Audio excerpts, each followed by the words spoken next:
Pneumonia আমাদের দেশে common এবং এটার কিন্তু অনেক রকম জটিলতা হতে পারে। নিউমোনিয়া থেকে দেখা যাচ্ছে ফুসফুসের চারিদিকে পানি জমা হতে পারে, যেটাকে আমরা প্লুরাল ইফিউশন বলি। এছাড়া ফুসফুসের চারিদিকে পুজ জমা হতে পারে, যেটাকে আমরা এম্পাইমা বলি। দুইটাই হতে পারে, পানিও জমা হতে পারে যেটা ইফিউশন, এবং এখানে পুজ পুজ জমা হতে পারে যেটাকে আমরা বলি হচ্ছে এম্পাইমা। এছাড়া লাং অ্যাবসেস হতে পারে, এটা বিপজ্জনক একটা রোগ এবং ফুসফুসে ফোড়া হয়, এটা হতে পারে। এছাড়া আমাদের সেপ্টিসেমিয়া হতে পারে, দেখা যাচ্ছে জীবাণুটা ব্লাডে ছড়িয়ে যায়, এটা হতে পারে।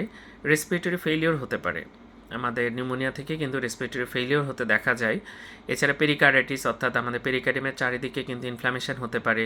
মায়োকার্ডাইটিস হতে পারে, হার্টের মাসেল ইনভলভড হতে পারে এবং এটা ডেঞ্জারাস, এখান থেকে অ্যারিথমিয়া হয়ে অনেক সময় কিন্তু পেশেন্ট মারা যায়।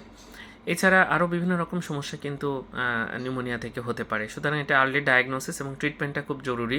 এটা বেশিরভাগ ক্ষেত্রে ব্যাকটেরিয়া দেওয়া হয় এবং এই জন্য অ্যান্টিবায়োটিক কিন্তু দেওয়া উচিত যদি সন্দেহ হয়। ধন্যবাদ সবাইকে।